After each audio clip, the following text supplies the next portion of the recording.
Ashwini, Castor and Pollux. Greek പുരാണത്തിൽ Zeus ദേവന്റെ പുത്രന്മാരാണ് കാസ്റ്ററും പൊളക്സും. മിഥുനം രാശിയിലെ ഏറ്റവും പ്രകാശം കൂടിയ 2 നക്ഷത്രങ്ങളാണ് അശ്വിനികൾ. കടൽ യാത്രക്കാരുടെ കാവൽ ദേവന്മാരാണിവർ. കടലിൽ ആപത്ത് സംഭവിക്കുമ്പോൾ അശ്വിനി ദേവകൾ സഹായിക്കുമെന്ന് പൊതുവെ വിശ്വസിക്കപ്പെടുന്നു. മാൾട്ട ദ്വീപിൽ നിന്നും ബദ്ധനായ പൗലോസ് സഞ്ചരിച്ച കപ്പലിൻ്റെ ചിഹ്നം അശ്വിനിയായിരുന്നു. അപ്പോസ്തലപ്രവർത്തികൾ 28:11. അശ്വതി നക്ഷത്രത്തിൻ്റെ ദേവതാസ്ഥാനം വഹിക്കുന്നവരാണ് അശ്വിനി ദേവന്മാർ. ഇവർ ഇരട്ടകളും അതിസുന്ദരന്മാരും ദേവലോക ഭിഷഗ്വരന്മാരുമാണ്. 27 നക്ഷത്രങ്ങളിൽ ആദ്യത്തേതാണ് അശ്വതി. 3 നക്ഷത്രങ്ങളുടെ യോഗം കൊണ്ട് അശ്വമുഖം പോലെ ആകാശത്തിൽ കാണപ്പെടുന്നു. അസ്തോരേത്ത് കനാന്യർ, സീദോന്യർ, മോവാബ്യർ, അശൂര്യർ തുടങ്ങിയവർ പൂജിച്ചിരുന്ന ഒരു സന്താന ദേവത. ശുക്രഗ്രഹവുമായി ഇതിനെ ബന്ധിപ്പിക്കുന്നുമുണ്ട്.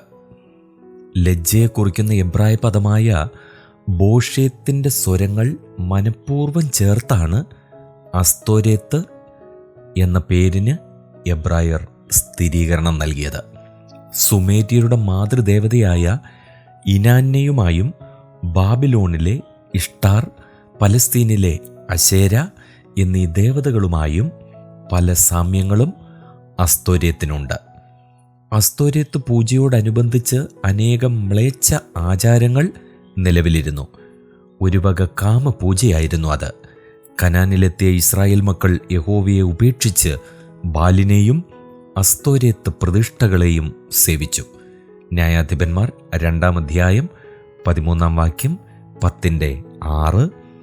ശമൂവേൽ പ്രവാചകന്റെ കാലത്ത് അസ്തോരേത്ത് പൂജ വളരെയധികം വ്യാപിച്ചു കഴിഞ്ഞു.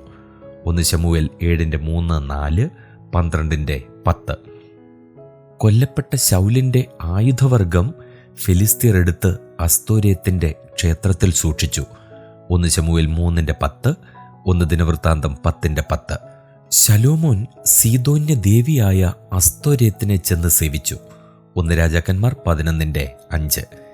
യെരുശലേമിനെതിരെ നാശപർവ്വതത്തിൻ്റെ വലത്തുഭാഗത്ത് ശലോമോൻ അസ്തോരേത്തിന് പൂജാഗിരി പണിതു. 2 രാജാക്കന്മാർ 23:13. യോശിയ രാജാവ് ഈ പൂജാഗിരിയെ നശിപ്പിച്ചു.